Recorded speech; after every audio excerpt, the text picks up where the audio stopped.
Watch two horses stand in your space. One leans his hip into you, slow, deliberate, like he's testing a wall to see if it moves.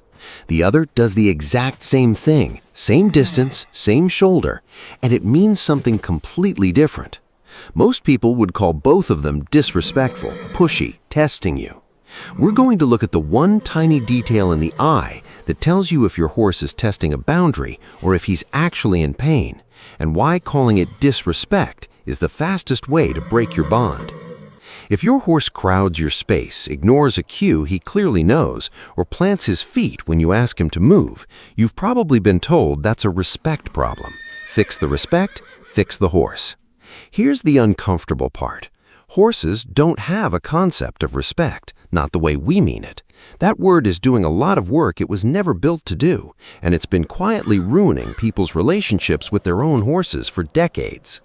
You already know the feeling. You ask for something simple, back up, stand still, give me your space, and your horse just doesn't. And it's easy to read that as a challenge, like he's deciding whether you're worth listening to today. What's actually happening underneath that moment is less personal and a lot more interesting, and once you see it, you can't really unsee it in your own horse. So here's the surprising part, and I'm putting it early because it matters more than anything else in this video. There is no dominance hierarchy sitting at the top of a herd waiting for you to earn your spot in it. That model, the alpha horse pecking order, came out of studies on captive herds under artificial conditions, and it doesn't hold up in feral bands. Horses aren't running a scoreboard on you. They're running something closer to a weather forecast constantly. That's the mechanism worth understanding. Horses learn through association and pattern, not judgment.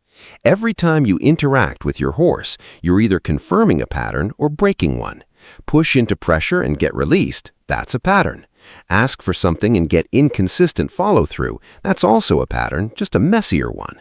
Your horse isn't asking, do I respect this person? He's asking, what happens next, based on what usually happens next. That's the whole engine.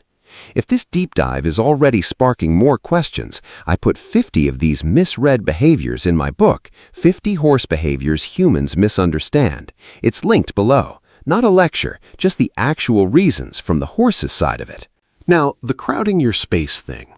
In one horse, that's exactly the pattern matching I just described. In the other horse, watch the eye instead of the shoulder. If it's hard, a little fixed, and the ear on your side is locking rather than swiveling, that's not testing, that's proprioceptive confusion. Basically, his brain and his body aren't talking to each other correctly. Or, honestly, sometimes just pain.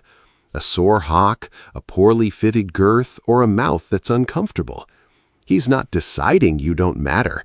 His body is telling him something, and yours is the nearest thing he can lean on.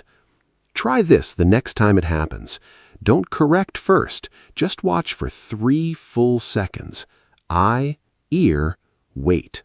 Those 3 seconds will save you 3 months of frustrating training because you'll start to feel which one it is. But what happens when a horse stops leaning, stops pinning his ears, and just goes quiet? Ear pinning is often anticipation of discomfort, a girth over an ulcer or a sharp tooth. When that expression disappears because nothing they do changes the outcome, they enter learned helplessness.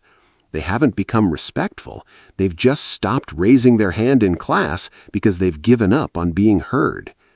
The horse who stopped reacting isn't the calm one. He's the one who's learned that reacting doesn't change anything. That's not what a well-adjusted horse looks like. It just looks quiet enough that people mistake it for peace. So what do you actually do? You stop asking, how do I get him to respect me? And you start asking, what's this behavior actually costing him? Check the obvious things, saddle fit, teeth, hooves, before you touch the training. Then look at your own cues. Are you asking the same way every time?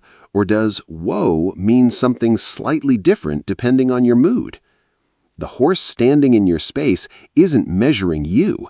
He's responding to a pattern you may not even know you've been teaching him. That's not less meaningful than respect. It might be more. Next time he does the thing that used to bother you, don't fix it yet. Just watch the eye first. And if you want to understand the difference between a horse that is truly at peace and one that has simply checked out, you need to watch this video.